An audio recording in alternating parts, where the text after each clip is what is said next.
Whoa, this is the Illusion reporting from somewhere on spaceship Earth. I'm just got my oil changed. So I got 2 emails today from a young freshman up in Bozeman, Montana. Yeah, Bozeman. And one of them asked for me to tell some Bozeman stories. So I got some Bozeman stories. I just wanted to say, dude, the high frequency tribe is strong in Bozeman. You guys all need to find each other. But Bozeman, Montana. So I was living in Portland, and me and my girlfriend at the time were like, we wanted to spend a winter snowboarding, and we did a little research and found out that Bridger Bowl has these super discounted ski passes because it's a non-profit ski resort. And we were like, we're in. So we moved to Bozeman to go snowboarding for the winter. We ended up getting this little shoebox. I mean, literally, my car is bigger than the room we rented, attached to this house. And so we had this little place close to getting out of town to Bozeman. And we were basically like ski bums, snowboard bums, up at Bridger Bowl. So, in order to do I'll just say this is when I was drinking a lot or just doing in that phase of life. Mantana,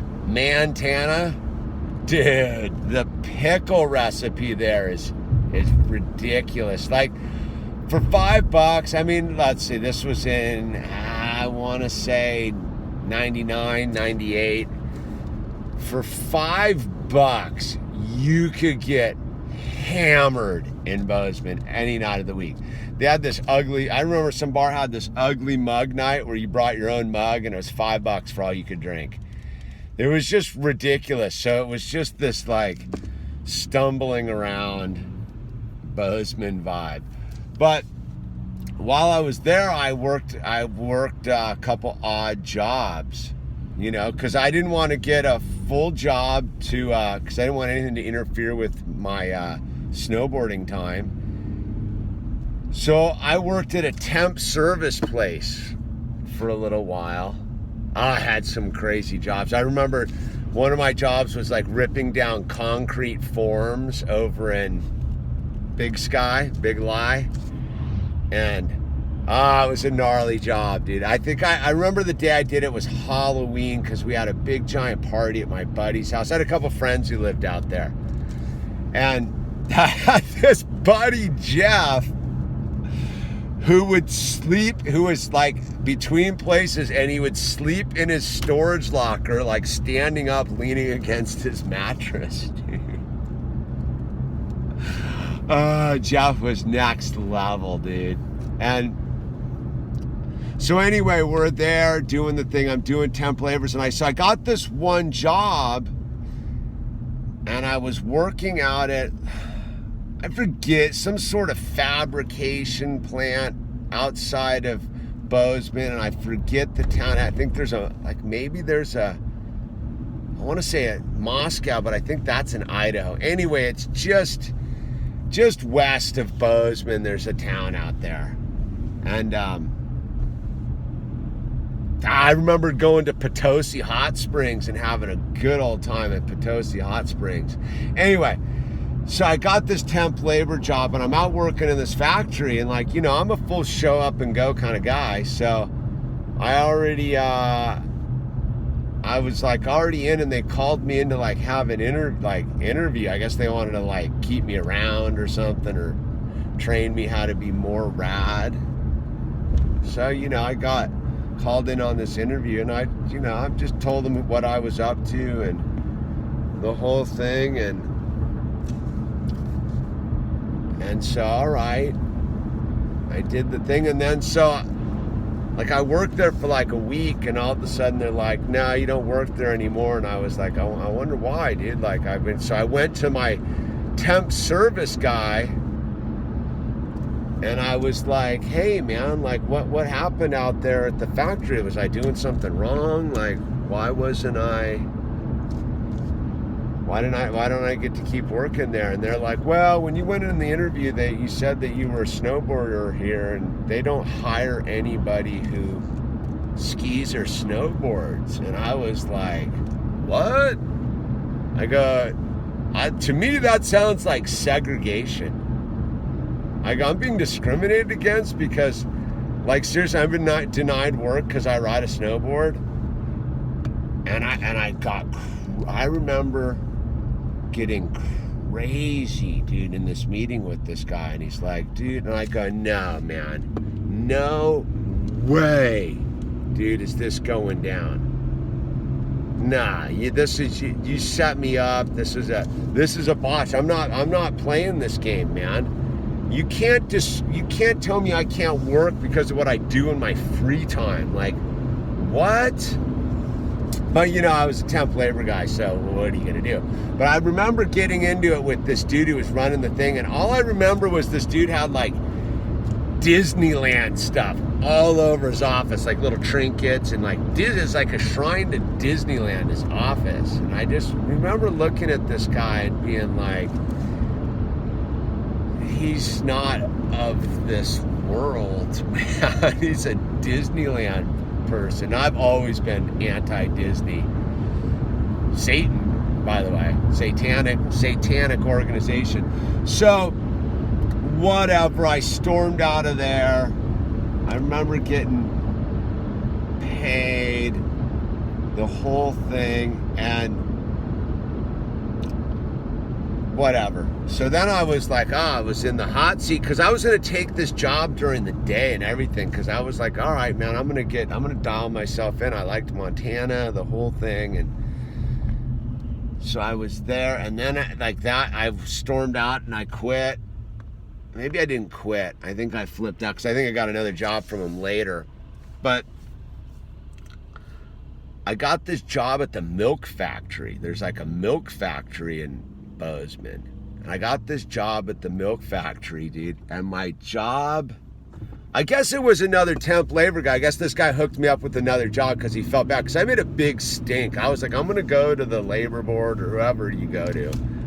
I was like, this is not going down. And he was like, all right, dude. And I remember, okay, now he got me this job at the milk factory, right? Which was at the graveyard shift. It was like, 10 to 6. It was perfect for a snowboard bum. So I would go in, and a job at this milk factory was, so they were selling 2 1-gallon milk containers as one package in a box. So my job was to go in and make the box and put 2 1-gallon jugs into this container. And so I'm a full weirdo in that sense of like, I can get into mindless tasks. I can become a robot. I know how to become a robot. So this was like the perfect job for me.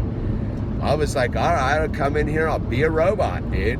So I was like super like I'm one of those, like I can be proficient at an assignment. So I'd get in there, I'd make these stacks of these boxes, dude. They had, a tape machine, and I would just make these boxes, and then I would make them up, and then we would do the run with the milk containers, and they'd fire up the machine, and it was just like Lucy and Ethel, and I Love Lucy when they're working in the chocolate factory, dude.